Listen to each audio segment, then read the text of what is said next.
Moving on from question 8 of reading comprehension drill set number 6's second passage, we get to question 9. As always, we're going to select a highlight color, and after we've engaged with our upfront read, we'll want to choose one of the other highlight colors in case we need to mark something for a specific term or location reference. And here we're being asked, which one of the following best describes the function of the first paragraph? Well, the function is why it's written, not so much what it says. So we should remember that this is where we're talking about PA's claim that medieval European childhood was not viewed as a distinct period, but SS is going to challenge that. So the function of the first paragraph is to introduce this argument that someone else is going to challenge. Simple enough, we go to the answer choices. Starting with choice A, it presents important evidence that a traditional theory has failed to take into account. That evidence comes later. It's not the first paragraph. A is out even if the rest of the passage does it because it wasn't the function of the first paragraph.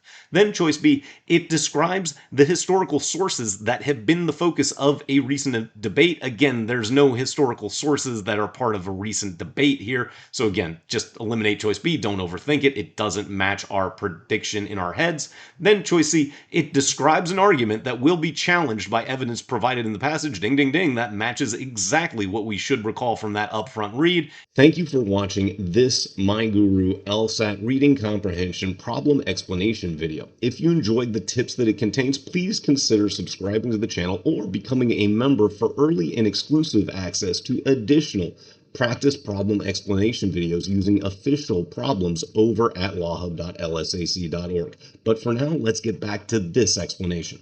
We'll now go briskly through the remaining choices. It describes a puzzling historical phenomenon that will be accounted for in the passage. Well, it's going to be a little bit extreme to say that this is puzzling. Again, this may have been the norm back then. It's not necessarily puzzling now.